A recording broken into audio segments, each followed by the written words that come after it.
आज आपण वाळवणीचा पदार्थ करणार आहोत। कोकणातील पारंपरिक पद्धतीने आदनातल्या फेण्या करणार आहोत। त्याच्यासाठी 1 किलो तांदूळ घेतलेले आहेत।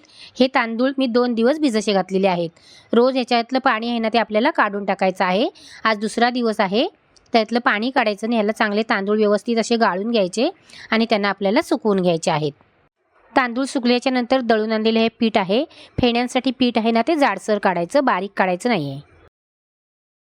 त्याच पिठातले इथे मी 2 वाट्या पीठ घेतलेलं आहे।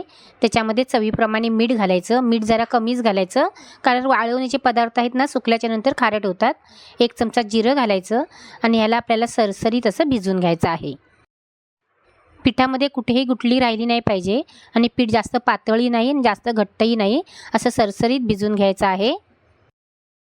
आपण पीठ भिजवतोय तोपर्यंत आपण एका टोपामध्ये पाणी गरम करायला ठेवायचं आहे, म्हणजे आदन येण्यासाठी टोप चुलीवरती ठेवून द्यायचं आहे।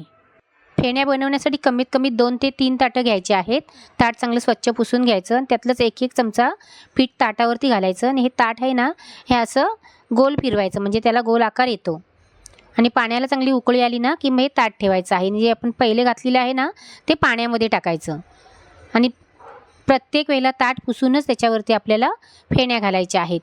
1-2 मिनिटं ह्या फेण्या आहेत त्या आपल्याला शिजवून घ्यायच्या आहेत। 2 मिनिटांमध्ये पटकन अशा ह्या फेण्या शिजल्या जातात, हे बघू शकता तुम्ही। आणि पटकन अशा सुईने किंवा टोकदार वस्तूने ह्या फेण्या काढून घ्यायच्या आणि प्लॅस्टिकवरती घालायच्या।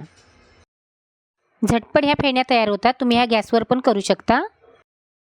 कागद भरून फेण्या झाल्या ना की ह्याला कागदाला उन्हामध्ये ठेवायचं। कडकडीत उन्हामध्ये ना पटकन ह्या सुकतात, वेळ लागत नाही, खायला पण खूप रुचकर लागतात। आजची जर तुम्हाला ह्या आदनातल्या फेण्या आवडल्या तर नक्की लाईक करा, कमेंट करा आणि घरचा सण या चॅनलला सबस्क्राईब करा। थँक्यू।